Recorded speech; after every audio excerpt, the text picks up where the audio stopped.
This is the young professor Matt Graifer, and you're watching the new Legends on Deck podcast with your hosts, Brian Koss and David Conde.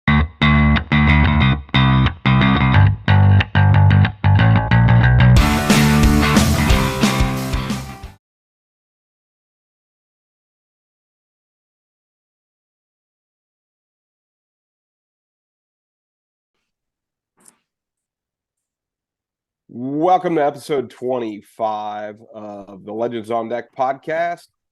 I am Brian Koss with our co-host, David Conde, and we have sort of another live feel to this podcast.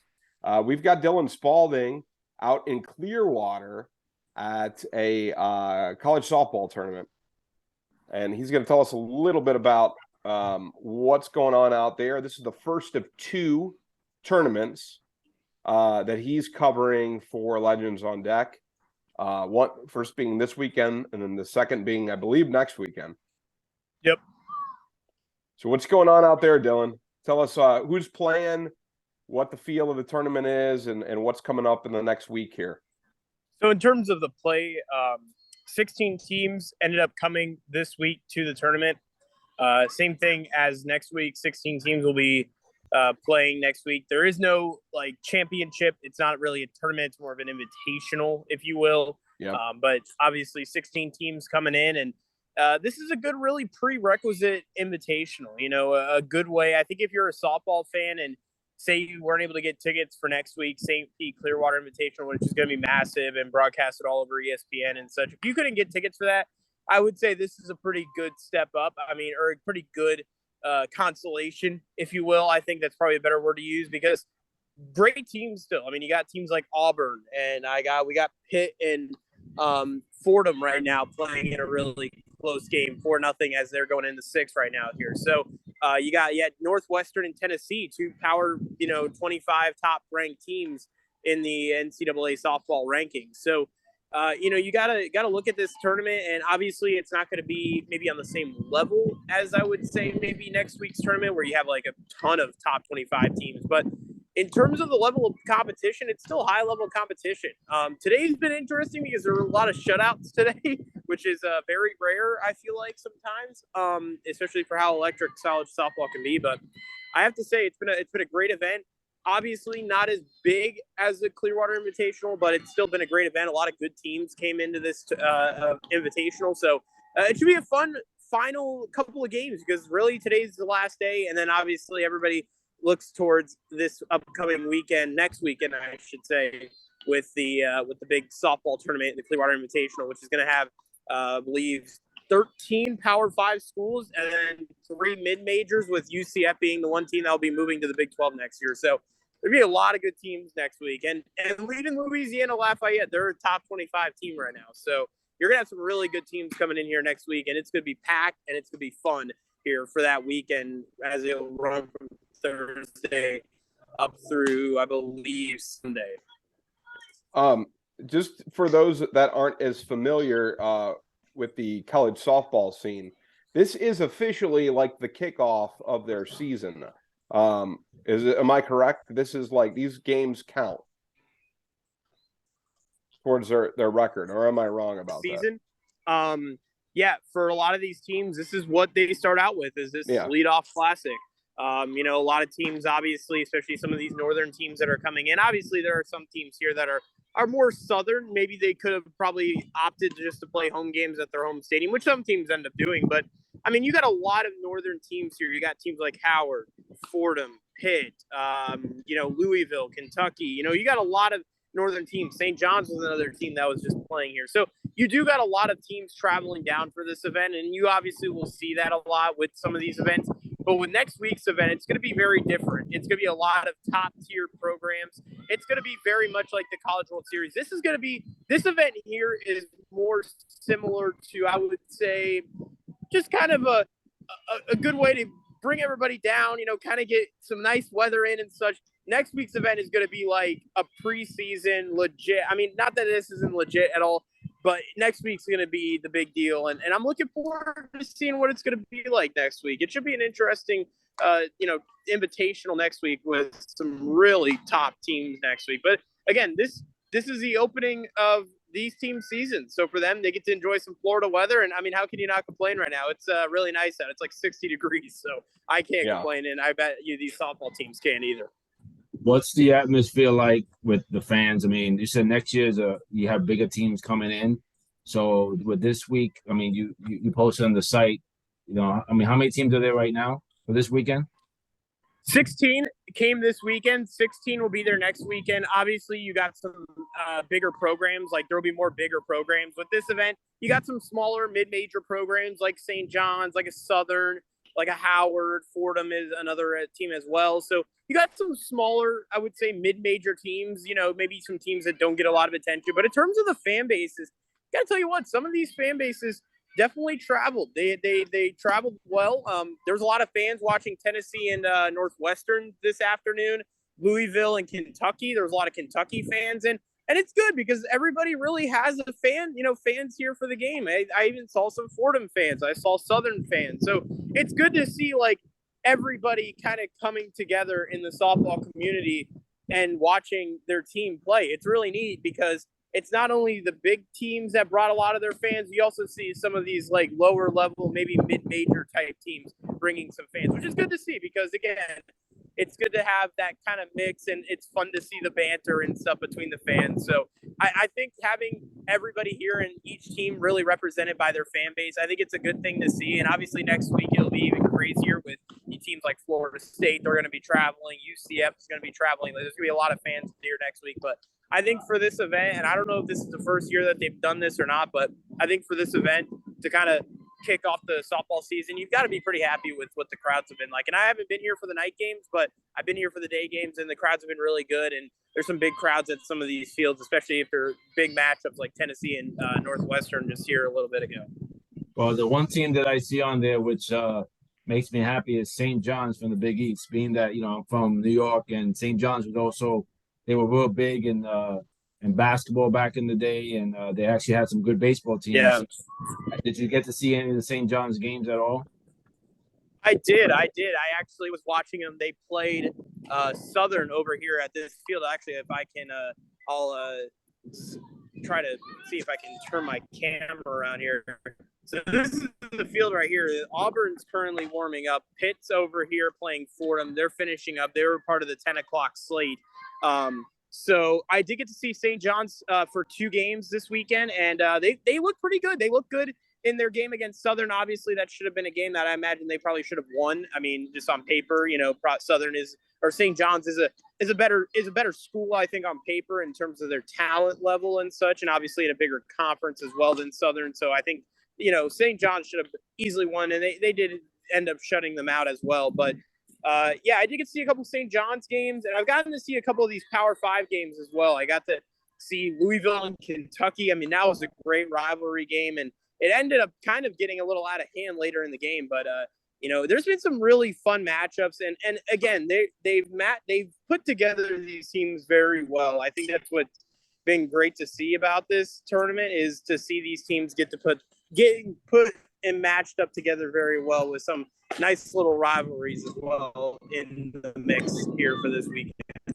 Kind of funny that that Louisville and Kentucky got to come all the way down to Clearwater to play a softball game this weekend when they're interstate rivals. But it's interesting. So we're recording this episode on Super Bowl Sunday. So this marks the end of the NFL season. But starting tomorrow, pitchers and catchers and a lot of spring training sites are going to be on site tomorrow. We have obviously college softball kicking off this weekend, college baseball this upcoming weekend, and then here in Florida, high school baseball starts next week as well. So there are already preseason games going on. So you've got now it's, a lot of people may not in other parts of the country may not think about it this way, but mid-February is baseball season. And it's softball season here in Florida, right? Yeah, it's a big time of year. Yep, and you're gonna be recording. Dylan we had him on a few episodes ago, and you guys may remember, Dylan is the broadcast play-by-play guy for Pasco-Hernandez State College. And he calls both the college baseball and softball games there. Is that correct?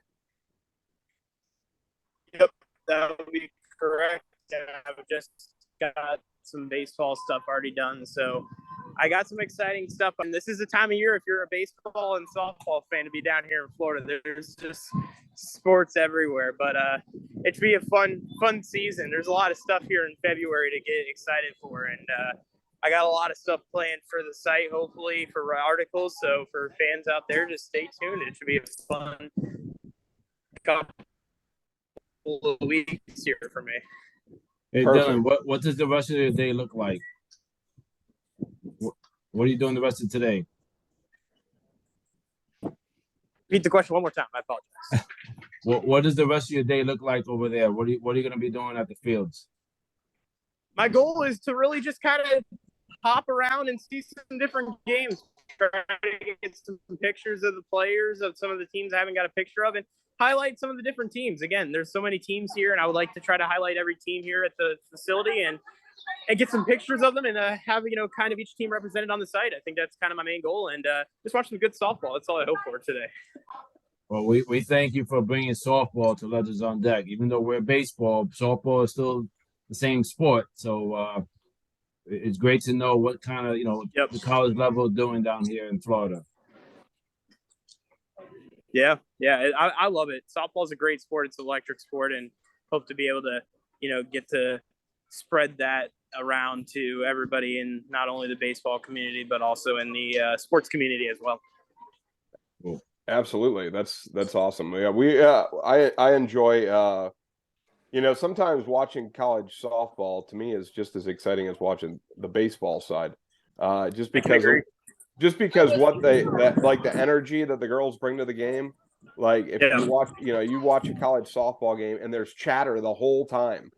It's like there's just this like chatter and energy in the dugouts, and the excitement. And man, I'll tell you what, like that, there's a whole different dynamic to that pitching style when you're pitching a softball underhand at full speed. It's got a totally different thing going on than your traditional baseball throwing. So not easy to learn how to hit that either. So we're looking. Yeah, it's a different. Oh, sorry. No, you're good. Yeah, softball is such a different dynamic than baseball, and I think that's what you got to love about it is just how, even though people say baseball and softball have similarities, which they do, and don't get me wrong, they do. Yeah, but I think you got to look at it, and there are so many things that are different about the game of softball than baseball, and I think that's what makes it great is that it does have its own unique style to it. And I think softball is just the energy is different too. Like you watch a baseball game and the energy just sometimes ain't the same as a softball game. The girls are always fired up, and I've even gotten that doing PHSC games. So I just think having that extra energy too from the ladies, it's such an electric atmosphere, and they're always excited. And I think that's what makes college softball what it is and what makes people gravitate towards it. And I think that's why even next week, you're going to see a ton of people here, and you're going to really realize that college softball is growing, and it's growing for the better. And I think women's sports in general needs to grow for the better. And I think women's sports are so underrated because, maybe it's just because they don't get enough TV time or media coverage or attention, but women's sports are really thriving in the United States, and it's a good thing to see for not only, again, the softball community, but just the sports community in general. I think having women's in sports and the growth of it is a good thing to see. Well, if other media outlets don't want to cover women's softball, that's okay. Legends on Tech will take the lead, and we'll just cover it for everybody. Yeah, absolutely, we will. I'm looking right now at the women's college softball rankings, and you said you've got Northwestern down there right now, who's ranked number 8 in the country. Tennessee was there, ranked number 12. And you had Kentucky ranked number 17. Yep. Auburn's ranked 21st. So you've got at least 4 top 25 programs at that current tournament. Yeah. And then next week is, like you said, kind of the who's who of the top 25. So you've got UCLA next week, Florida State. Yep. You've got a whole list of them here. UCF. You've got the next week is going to be another loaded one. So I'm looking also as we go into next week, the college baseball rankings here in Florida alone. University of Florida is ranked number 3 in the country going into preseason. Miami's ranked 8th in the country going into the season. So I've written about this before, but the amount of baseball, softball, whatever, men's or women's that come out of Florida is staggering when it comes to baseball talent that comes out. I mean, University of Florida, Florida State, Miami, if you look at their rosters, and then we're talking those are Power 5 schools. They don't really recruit outside the state because they don't have to. Yep. Yeah. Florida is again, it's a hotbed for baseball and softball. And I always say, and I told you, Brian, and we had talked a couple weeks ago about this, and I keep saying softball needs to have a pro league, like a big pro league. And I mean, like, where you can bring teams to Tampa Bay or, like Georgia or, wherever the case may be, whatever city they end up wanting to put softball teams in. I always say, I think it would be such a big thing to have a pro like MLB run or MLB affiliated softball league, something that I think people would really get into. I think people, again, as I mentioned, I think softball is such an electric sport. And and you mentioned with baseball too.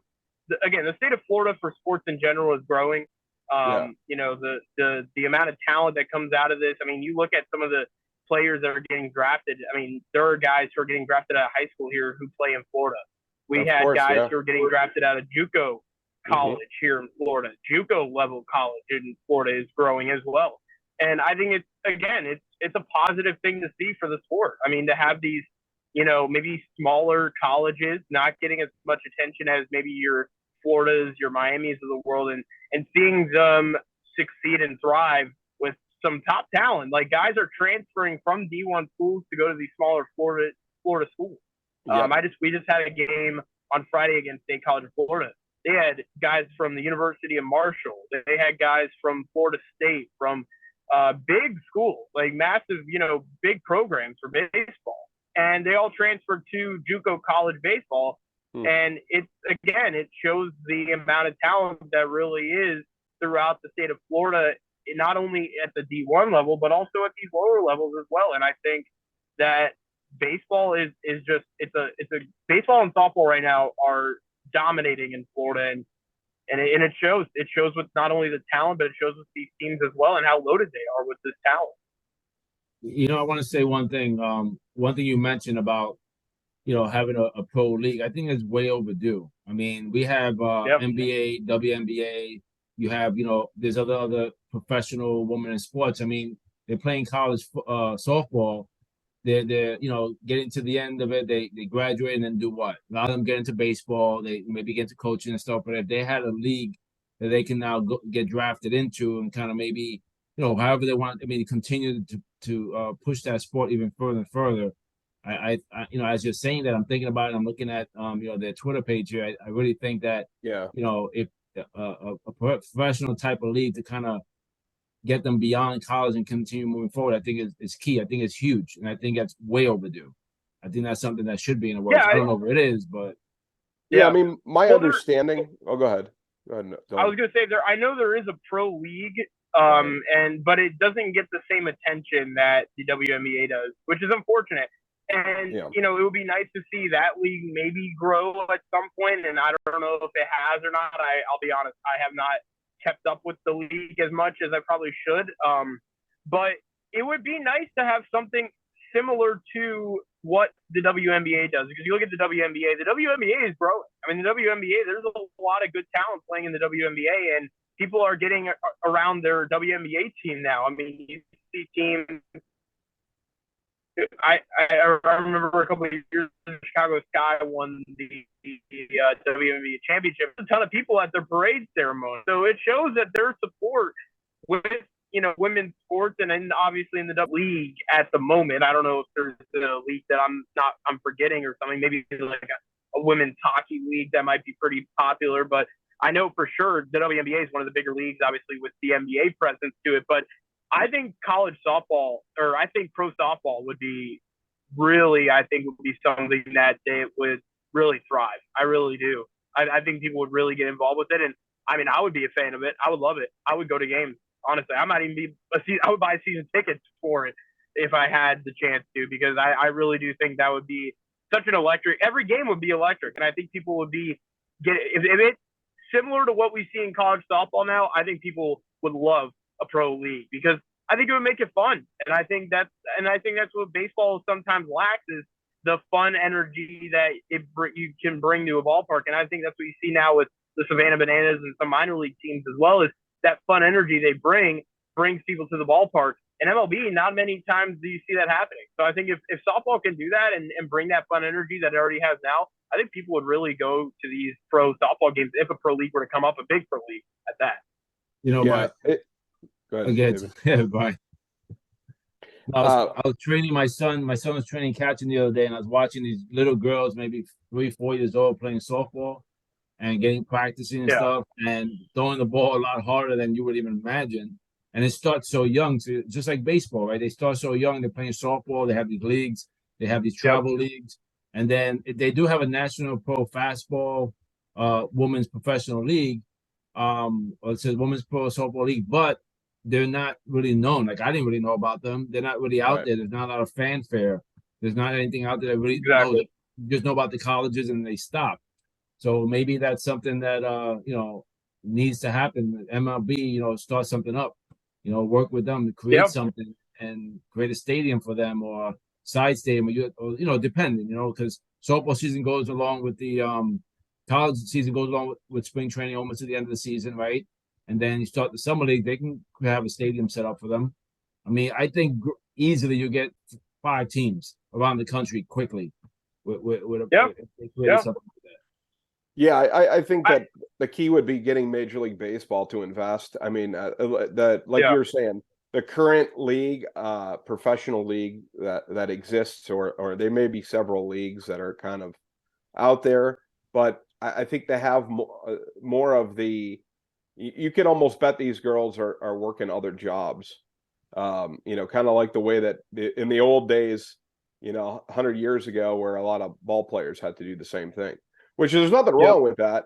It's just that if you're going to get the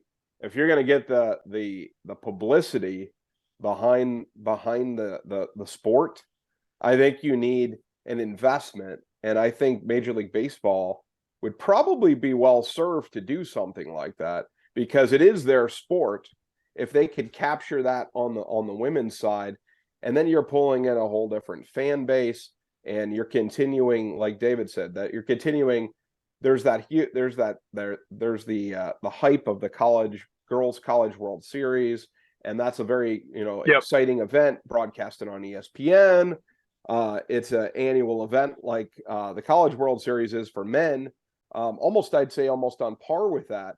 And then from there, the college baseball players are going to go, and if they're the higher ranked ones are going to enter the draft and then go play in the minors, trying to get to the majors. And where do the girls go? Well, they're probably going, like, maybe to coach, or maybe to do something else. But it may be a piece of the market. If I were an executive in the Major League Baseball world, or if I knew somebody that may be a market that they want to tap into. Like you said, maybe St.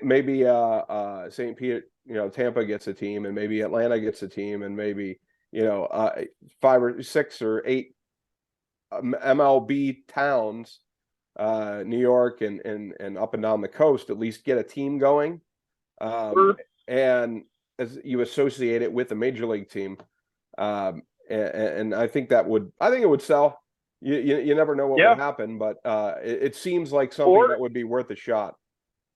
Or here's a possibility too. I mean, you put it in cities that don't have major league teams, and you test waters in cities that need major league teams, because that might be a great opportunity to say, okay, we got this women's great point pro league, and maybe they say, listen, we'll put a team in Charlotte, we'll put a team in Portland, we'll say, hey, let's try these cities. Nashville even, I think, would be awesome for softball. I mean, you put them in those type of cities, you might be able to attract the MLB team to go there. You might be able to see, okay, we got a good fan base with the softball team, this pro softball team that's affiliated with the MLB or works, in coherence with the MLB. I think that would be another idea for the MLB, is to do something like that, and then they can kind of test the waters with maybe having a pro type team in that area that's similar to baseball, but obviously it would be its own thing with softball. I think that could be an interesting thing too. But I think if MLB did end up doing something, I think it would be great, because again, they have the branding that they could really put their time and effort into it. And again, that's why you see the WNBA that thrives. It's because they have the branding. They have the ESPN, coverage. They have the Fox coverage, or, whatever the case may be. They have that coverage, and they got that NBA endorsement basically. So they have all NBA's running that basically. So they run all the NBA, all the graphics and stuff is done by the NBA. So it's going to be top notch, good marketing. You're going to have fan support with that. So I think if MLB does something like that, I think it would be a gold mine. After this talk, we may have to co-write some kind of article regarding this, getting that out there. I agree. Because if you have, the way that the farm systems work too, look at the way that, MLB farm systems are, where there's an affiliation with your AAA, your AA, your single A teams. You could almost do something similar as a separate offshoot, where you have the major league affiliation, like you said. Maybe you put the team in.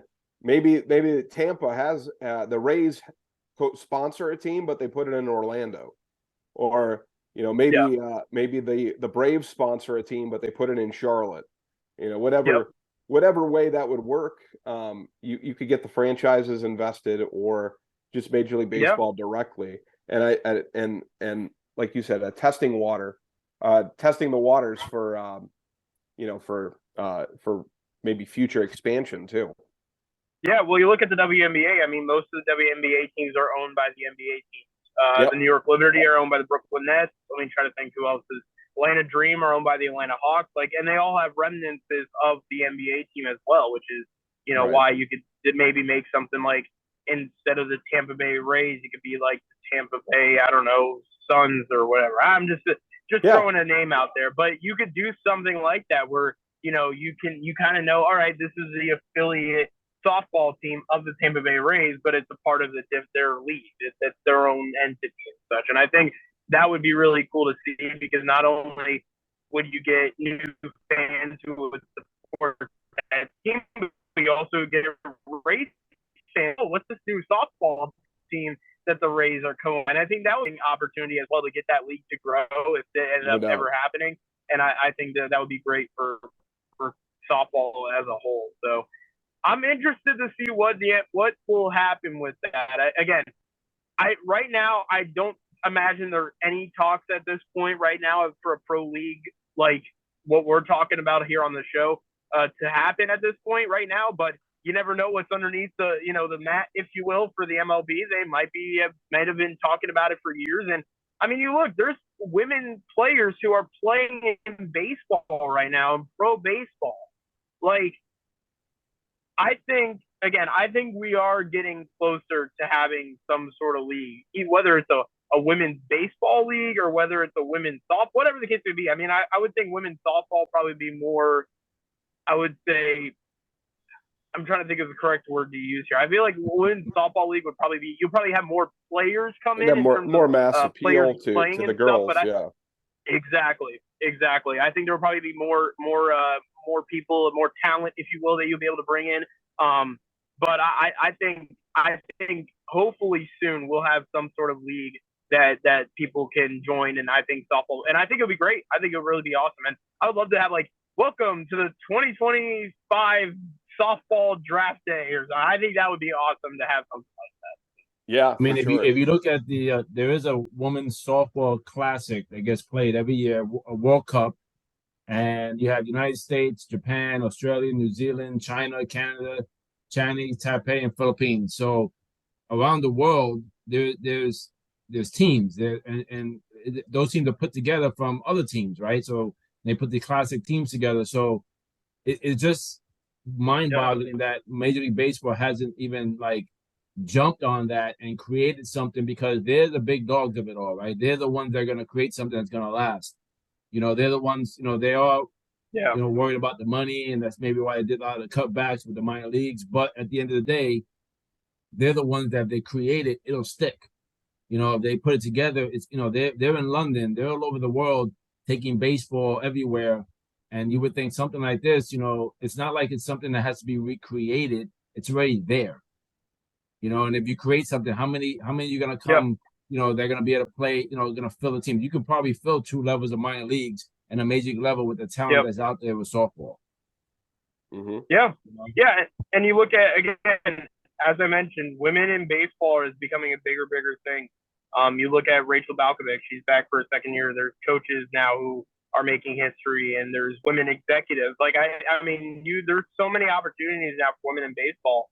But I think if there was, again, a softball league to have, you know, I think it would be amazing. You could make so much history in that, and I think it would be an amazing thing for women in sports, and again for that community. And I think I hope it happens. I really do. I really hope it happens. Again, I don't know what the MLB thinks, and I don't know what the MLB's thoughts are on that. And it would be amazing to be able to talk to Rob Manfred and be like, is there a possibility someday that we could see like a pro softball league run by the MLB? Obviously, we have the fast pitch league, but again, you know, there's not the same. Maybe they buy up that. Maybe MLB buys up that fast pitch league and does something with it and makes it, you know, gets it to that next level, if you will. That could be a possibility. Then they don't have to create a new league. They just continue what they've already started and just expand on it even more. That's a possibility even too. So there's a lot of options MLB has right now, and the ball's in their court really to make a move to do something like this. And I think they would be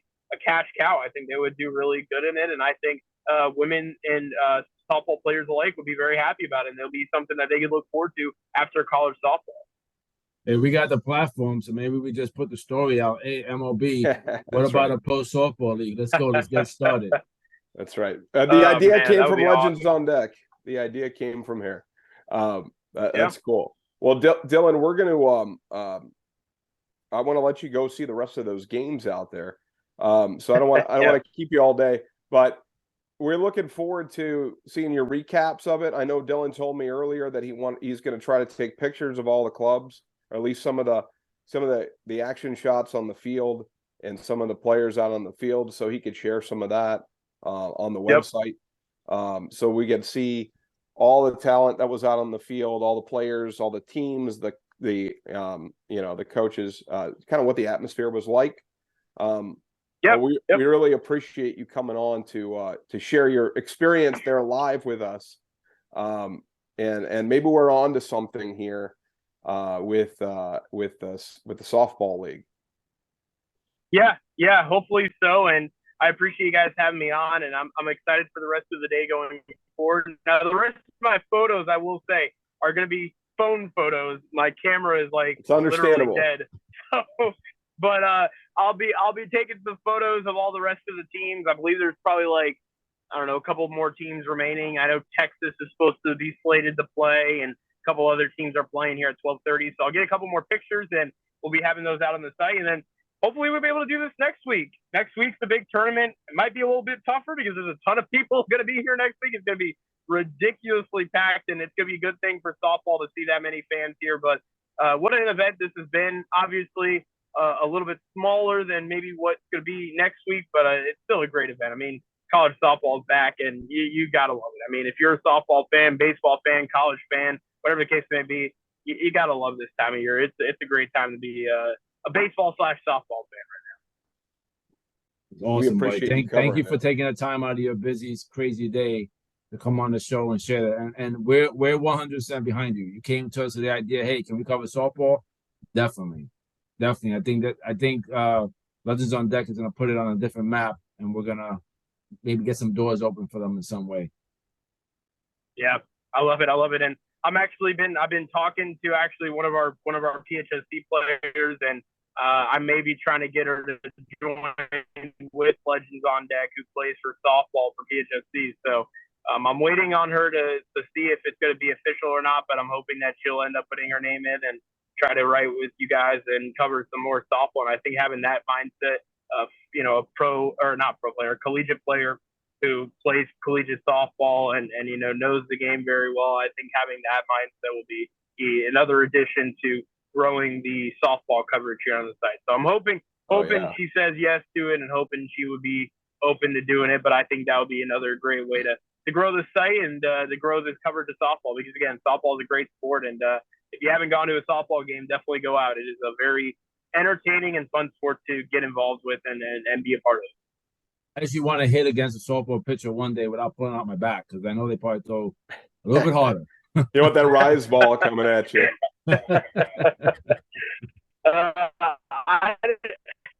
I don't know. Maybe. I don't know. I would probably get beat. I'll just say that right now. I can hit off like BP, but I don't know about during the game if I was hitting. Yeah, so, but some of these girls, they can pitch, man. It's incredible. Yeah. Well, they said soft toss on one of the signs. They said soft toss isn't open until 9 a.m. So I got here just a little bit after for the soft toss. So I was here in time though to have soft toss pitching. But yeah, maybe we. it's I said maybe we can handle that, but I'm not stepping in there against the fast pitch. No, but it's incredible to watch these girls play and such a great opportunity to be able to cover an event like this. And obviously I won last year, the St. Pete one, and now this year going to back-to-back weekends of it. And it's just such a great time to be out here. And there's a little bit of a rain scare, if you will, but luckily we're all good. So I'm excited for the rest of the day, and it's been great to chat with you both. You too, buddy. Well, you take it easy and keep us posted, okay? Yes, sir. He's up. There he is. All right, pal.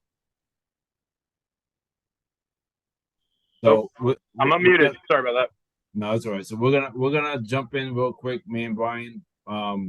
If you gotta go, Dylan, you can sign off. We're gonna stay on for a couple minutes, and then we're gonna close out. All right, guys. Well, thanks again so much for having me on, and I'll be keeping everybody posted. Go follow my Twitter page, by the way, too. We'll keep the retweets going. Sweet. Thanks, guys. All right, buddy. Thanks. Yeah, Dylan. Bye. It's funny that everyone's getting geared up for the football game tonight, right? Right. And here, Brian's wearing his Cleveland old school Indians. I found an old school Indians shirt. Yeah. And I have my Mets because in our minds, it's the start of baseball. I am not a football guy. I probably watch the Super Bowl for the commercials only. I don't have a team I'm rooting for. I really can care less, because the minute that game ends, it's officially baseball season for me. And I'm just excited and can't wait. I mean, we've been in baseball mode since the end of the World Series. Right. We never stop with all that. Yeah. So that's 24/7. So right. And I even this morning or last night, I got the idea. I'm sitting there, and my kids have had a rough weekend because I've got sick kids at home. But I somehow carved out enough time. I'm like, I'm going to write an article for the Super Bowl, but it's going to be about baseball. So I came out with this last night and this morning. What if Tom Brady chose baseball?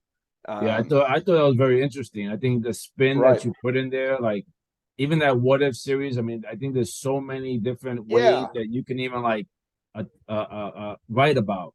Delve into so many different what if. But the Tom Brady one, which I didn't really realize that he was a catcher, so he was actually a receiver on the baseball end, but he's a quarterback on the football end.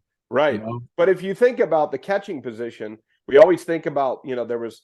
About a pitcher being the natural transition from pitcher to quarterback. So most guys that are quarterbacks and that have played baseball were pitchers. You got the arm strength and the speed and the mechanics, so it kind of goes together. But thinking about it as a catcher, like you said, it's is the general on the field. The quarterback, in some ways, the quarterback is the catcher because he's running the game. He's the one telling the pitcher what to throw. He's the one that's got to keep track of everything else that's going on the base path. So it does make a little bit of sense. But yeah, Brady was drafted 18th round of the 1995 draft. So he came out of high school, could have gone right into the minors and start playing baseball. Obviously, he went a different direction, took his scholarship to Michigan, got drafted in the NFL, and then, of course, the rest is history there.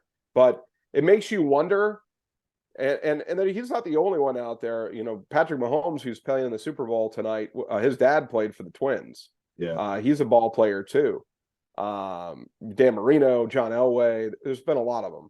But, you know, with Brady in particular, because Brady's been, you know, Mr. Super Bowl, seven Super Bowls, probably, I would argue, probably the most recognizable, famous athlete of the last 20 years. If you were able to channel the same energy into a different sport, would you get the same result? Right. Well, when you think about baseball, right, and being a Yep. catcher, it's a very grueling. It's maybe like being a lineman in football. It's grueling. That's true. You know, you're squatting down all the time. Your body takes a lot of wear and tear. So being a quarterback, not to say you don't take wear and tear, you kind of protect it a little more than being a catcher. You are. So would he have even made it as far or been as successful as a catcher? Because I mean, I think you put here his stats. What was his stats as a? He batted .311 in high school and hit 8 home runs. Okay, I mean, he had some pop. Yeah, the .311 was normally you get like a 6'7", a 500, 600 hitter in high school if you're a top prospect. Right. You know, that's probably why he was rounds. taking. He went, 18 rounds to get him. But there's still, you think about it. He was an athlete. There's so many kids that don't get drafted. Yeah. So just the idea of getting drafted, and he was an athlete, right? So if you're an athlete, he's also 6'4", which would be a little bit tall to play catcher. Mike Piazza was 6'3", though. So but the taller you are, the more difficult it is to move back there. Yeah, you can frame the ball a little right. taller. That's block true. The umpire. Yep, block the umpire. That's right. But so I kind of ran through this whole scenario where he gets drafted. And he would have probably come up to the majors around 1999, 2000 if he came up as like a 21, 22-year-old around 2000. So that was a time when the Montreal Expos still existed. They moved to Washington 4 years later, but Vladimir Guerrero was on that team, and they had a couple good seasons in the early 2000s where Vladimir Guerrero, Frank Robinson was their manager. They had a couple good teams, and then Guerrero left before they moved to Washington. So they moved to Washington. The team kind of sunk for a little while before they got the draft picks in and got Bryce Harper and some of the other guys. But imagine that. So my scenario, you'll have to read the full article, but my scenario was kind of funny where it's either Brady and Guerrero kind of create this dynamic Expos team that either stays in Montreal or moves to DC, and then DC is an original. They go into Washington and they're a solid team already, or he follows Guerrero out to LA, Anaheim, which Brady's from Northern California, so he could have naturally made that transition. And the Angels were coming off a World Series win in 2002. And they won the AL West in 2003 and 4. So, or maybe it was 4 and 5, but they were strong teams then. They had strong teams. So you can imagine almost, a team like that with a couple extra superstars could have been a dynasty the way that the Patriots were with Brady. So it's just, it's just kind of a fun thing to do. Just kind of think about, what scenarios might have happened. And it makes you wonder, like you said, as an athlete, do you get to choose the sport that you play, or does the sport that you play choose you, kind of, right? Are you going to baseball is all what you put out, right? And it's in exactly. Sport, but in baseball, it's going to be, what are you going to hit in the minors? Are you going to tear it up? I mean, you could be and I think there's a couple of catchers out there that have started, and I think about even the Mets as well. They've had a few catchers where offensively they're not powerhouse, but defensively they're great Right. catchers. And they Right. call great games, and they can, you know, get the wins from the pitchers because they know how to, you know, call a game, read a bat, or read the situation. So maybe he would have been that guy. Maybe he would have been a guy to call great games behind the plate and maybe not That's put up true. the power numbers, you know, average numbers of that. But Or maybe you he see wouldn't have somebody- won a World Series, though. You don't know. You know, Yeah, you don't know. because I I mean, mean, in the quarterback world, you know, you're throwing the passes perfectly almost. The receivers have to get there, but you're pretty much leading the charge. In the Right. baseball world, it's not just you, you know, No. and the catcher's not really leading the charge, but it would have been interesting. I mean, it's a great post. And, you know, they back in the day, they used to have this automatic game. It was like before, like, PlayStation took the game to another level, but they had these games they were put together, right? Computer generated games, and they would play teams against each other. It would be great to put Brady in a baseball uniform in these games and then see, you know, how well he would have done at that time, you know? Right. It's fun thing to think about. You know, I made reference to a few players that played. You know, we forget Bo Jackson, Deion Sanders, and Brian Jordan played both football and baseball professionally at the same time.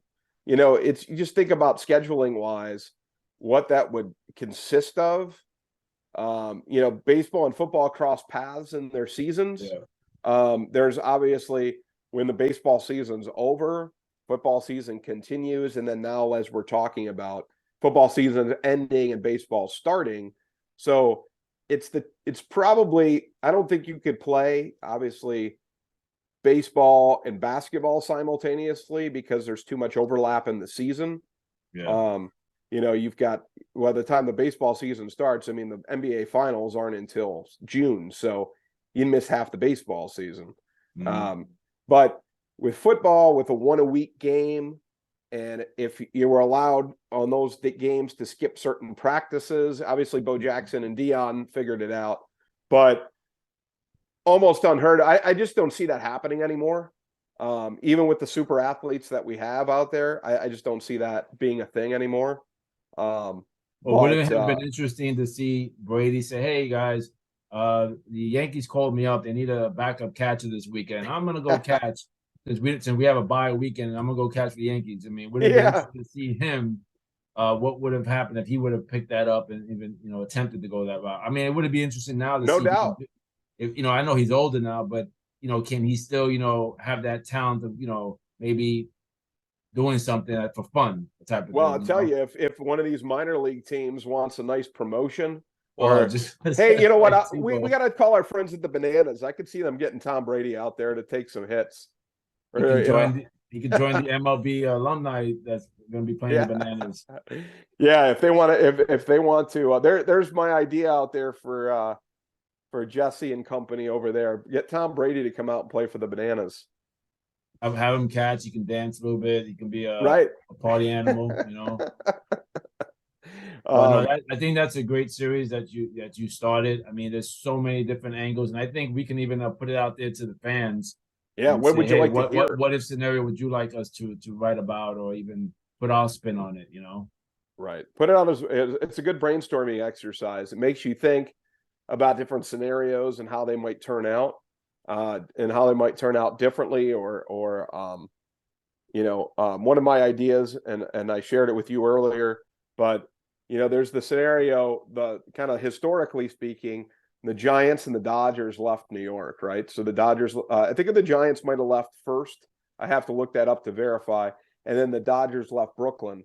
So you being a Mets fan, you know, the Mets exist because they both I wouldn't be wearing this right now. Right. They wouldn't, the Mets wouldn't have existed if they wouldn't have lost both of their National League teams. So, you know, it's kind of an interesting scenario. There's actually a lot written out there about particularly the Dodgers leaving Brooklyn because they were very tied to the community. And, you know, you hear about people that, you know, are still, you know, they would be old by now, but are still devastated that the Dodgers left Brooklyn. So I mean, that would have been awesome because I grew up in Brooklyn. The stadium was probably 20 minutes from my house. There you go. I mean, you would have been riding your bike there. That would have been a trip on the weekends. I mean, I became a Mets fan because, you know, my mom made me into Mets, not made me, but showed me the team. And I'm sure she, you know, she was when the team left, that she just took on the Mets. It was never a thought of the Yankees. It was always the Mets. Being, and it could be maybe her mindset was the Dodgers, the Giants, and having this local team that's kind of what's closer to home than anything else. Right. But I'm kind of glad that well, I can't say glad for the people who suffered through the Dodgers and Giants leaving, but I'm good with my Mets, and I know people don't. I know people are just like, how can you? I actually had some conversation not too long ago. Someone's asking me about that and saying, between being a Mets fan and a Yankee fan. And I said, and some Yankee fans are going to kill me for saying this, but I got family Yankee fans. It seems like some Yankee fans, when the Yankees are not doing too well, they're Met fans. And and then when the Yankees are doing well, then they tell us all about their 27 championships, which don't mean anything to me because I think the last one they won in 2009, I believe. Right. So, with being a Mets fan, you suffer. To me, a fan is a fanatic, right? Right. You put your team through the end. You suffer with them, the good and the bad. And when you do win something, it's like this overwhelming joy because you suffer through the bad times. That's a fan. You could probably root for different teams. I like sometimes watching the Red Sox and the Rays, not the Marlins, the Angels. Well, we get same division, right? Yeah. Yeah, but I like watching some other ball players play, and I may root for a team in the World Series. Like I'll root against the Phillies, in the World Series, But a true fan is the fan that stays with their teams with thick and thin. So that what if is, I would love to read your what if on that, but I'm so I think I could have some good fun with that one. And like you said, let's post it up in the fan page and let's get some feedback. There may be some other great baseball what if scenarios. And I'd like to put one out. I don't want to pin myself down to it, but maybe at least a monthly article on that. It would be kind of fun to do and just create a series over the year. And it gives us another fun, interesting, interesting scenario to talk about. Along with all the good prospect stuff that we're doing. The which unique is gearing coverage up now, which is gearing like we're now just that we're hitting hitting spring training. It's crazy. So we're hitting. We touched on it maybe early in the show, but we're talking about college softball today with Dylan. We had college softball kickoff this weekend. Like I said, we have this coming week. By next weekend, you'll have college baseball. Here in Florida, at least, we have high school baseball. And then this week, pitchers and catchers report to their major league camps all across Florida and Arizona. We're reporting to camp too. My team's reporting this week to camp. Yes, Little League's underway. My son's and your son, we've got practices going already, opening days in a few weeks. So this mid-February marks, but it seems like years ago, and I have to look this up, that the Super Bowl was the end of January. Yeah, it feels like that. And I think it's because they added the extra, because they added the 17th game to the NFL season. I don't know what reason it is, but it's later. It seems like it keeps shifting. So there was always like a few weeks off between pitchers and catchers reporting, but now we're like literally the day after. So especially if you're here in Florida, like you're going to see baseball. You could drive down the street, you're going to see some kind of baseball steroids happening. Right now. It's right, everything. From T-ballers to big leaguers, everywhere you go and everything you see. So we're excited about that, obviously. It gives us at the website endless amounts of content. We didn't even talk about this, but the World Baseball Classic's happening in March. So we're going to have to get on to talk World Baseball Classic at some point. We'll certainly have some articles on the website about it, but we're looking forward to it. I am. I mean, but it's almost overwhelming. Yeah, so much baseball. But one of the good things, I guess, with the Baseball Classic is that you're gonna have so many minor leaguers. There's a kid real quickly, I did a prospect on deck on Devin Kahn, and he actually his story was amazing. Well, in the sense that I met his grandfather by chance at taking my son to go fish. And his grandfather shared the story with me that his grandson was getting an opportunity to go to camp with the Astros.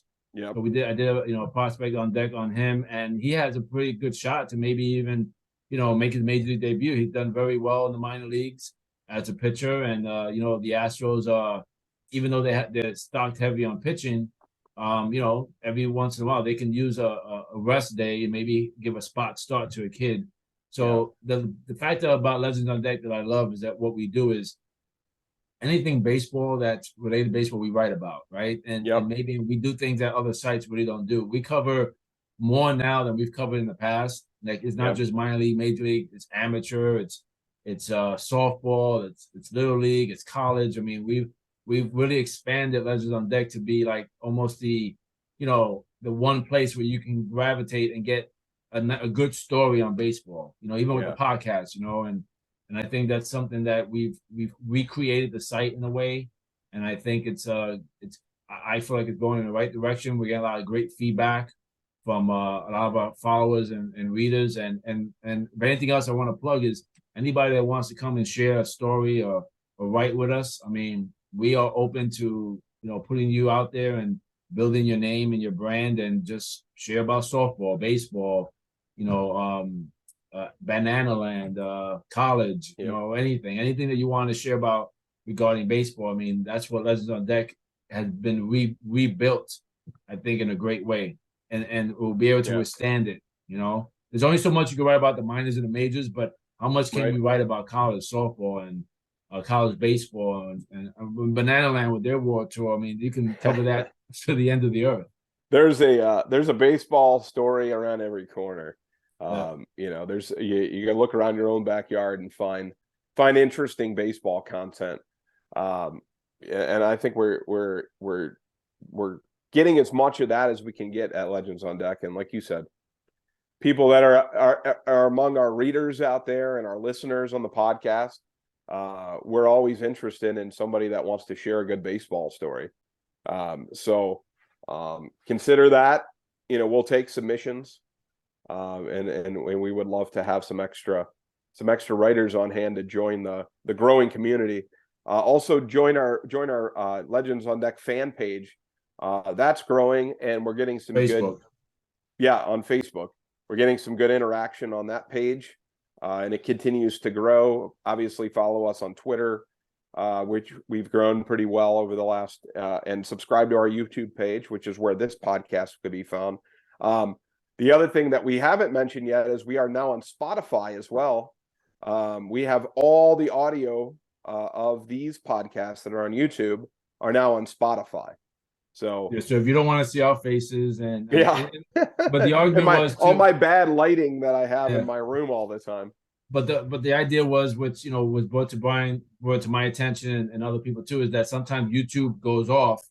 And you can't, if your phone turns off, there goes the video. But now on Spotify, your phone could be off and you're still hearing us. So you may not see the great intros we do, but you'll definitely hear at least the podcast if you're, out and about. And you just want to hear our 25th episode now. So you want to hear it out, Spotify is another great way to do that. So we're glad we're able to provide that for our followers too. Absolutely. And don't forget the Legends on Deck merchandise store. You can get these cool hats and other things. I'm sorry, my hat's a little bit sweaty. I was out yesterday. I'll tell. This will be a previewing something that will upcome. An episode we'll have in the next few months. But I went out to check out the Sandlot Skills camp or clinics that they're running with the North Orlando Little League. And Corey Reed, who was briefly on with our card show, him and his partner on the project, Reeves, who's a former minor league ball player, they put this great clinic together, similar to what you did down in Fort Myers. But they had the Little League, North Orlando Little League. They had the T-ballers come out first in the morning. They ran a nice small group of T-ballers, and then the 8 to 12-year-olds came out, and it was a ton of them. And they just did a great job engaging guys for these kids for I think each session was about an hour and a half. So I went out there and I ended up getting roped into doing some stuff with the T-ballers to keep the little kids busy. So I got a little coaching action and a little bit of heat out there, but it was a lot of fun, and they're doing an awesome job, and that'll we'll hear more about that in the next month or so. That's awesome. Yeah. When I'll just touch on quickly, when I did my camp for my league, 13 to 15U, it was, I put it together for the league. It was a lot of work, but at the end of the day, when you look back and you see what the kids got out of it, and I got some feedback from some family and parents and stuff. It was amazing to have the pros out there who, I had professional ball players who reached the level of major leagues. I had minor league ball player active now, and I had college ball players. And it was to teach the kids that, no matter what level that you reach, if you love the game as much as, to play the game, you need to love it. And if you love it and put 110%, whatever level you reach is an awesome level. College, high school, professional, it's always great to reach the highest level. But even if you don't, just got to put 110% into, this game, and it can take you to amazing places. So it was great to see. And what Corey's doing on his end too, which I'm definitely going to have him on this side of the state, is just giving kids an opportunity to keep playing the game, even when they think they can't. Just give them the tools that they need to be successful and let them run with it. Yeah, I mean, the reality is everything to me ties back to what we talked about with softball and then into baseball and the Little League. And if you take all those things together, all of that's about really about building a future of kids that like baseball, that are engaged. Something that we talked about with Dylan that a professional softball league might do. You know what that might do? It might get more people engaged in the game of baseball through softball. Same thing, right? So if you get kids out, give them, skills and training, meet some cool minor league, major league players. I heard kids yesterday when I was out there say, oh, they thought I was like, some kid asked me, he's like, are you famous? Did you play baseball? I'm like, no, man. I said, I said, it's not me, but I'll sign your hat if you want. Maybe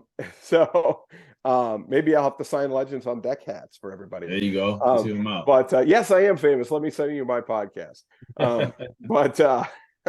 It was, it's cool for the kids to be able to see that, like you said, it doesn't really matter what level they reach. If that means that they make the high school team, that's awesome. That means they just play baseball till they're 18 or whatever, and then they go off and they play softball, or they just like watching the game and learning about the game and stats and players and all, tell stories like we do. It's just creating that enthusiasm for the game, because there's so many other things to distract kids. Obviously there's other sports that kids are into, which is great, but there's so many other things that aren't related to anything productive that kids really like often prefer to do. And if you can get kids outside and playing the game and just following running the game around and exercise, right, and loving it and enjoying it and learning about it, it creates a lifelong passion for them.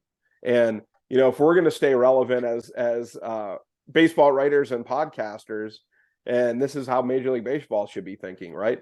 If they're going to stay relevant as a professional organization, they need all the kids involved, because that's the next group coming up that's going to buy their product. So, exactly.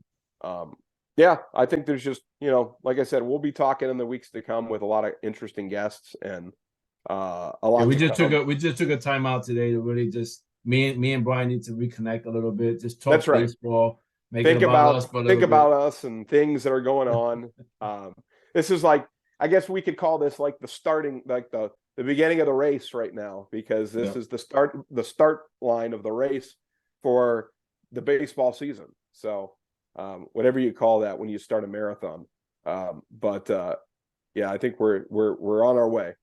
It's going to be a busy few months. I'm excited and ready to put the metal to the pedal, they say, and just take off. Absolutely. All right, that was episode 25. Nice. We're at the quarter, 25%, quarter of the way to 100 right now. So we're going to keep our marching. Goal. Now we're going to end. Our goal was 100 episodes and take off from there, but we'll fill everybody in as to why the 100th. That can be. We'll talk about that on another show. Absolutely. All right, David. Well, just want to say real quick, the podcast is sponsored by EZIP Mortgage, residential mortgage company, handles mortgages around this whole United States. So thank you for EZIP Mortgage for sponsoring this show. Thank you for everybody for listening, and we'll be back with another show very soon. Thank you, Brian. All right, have a good one.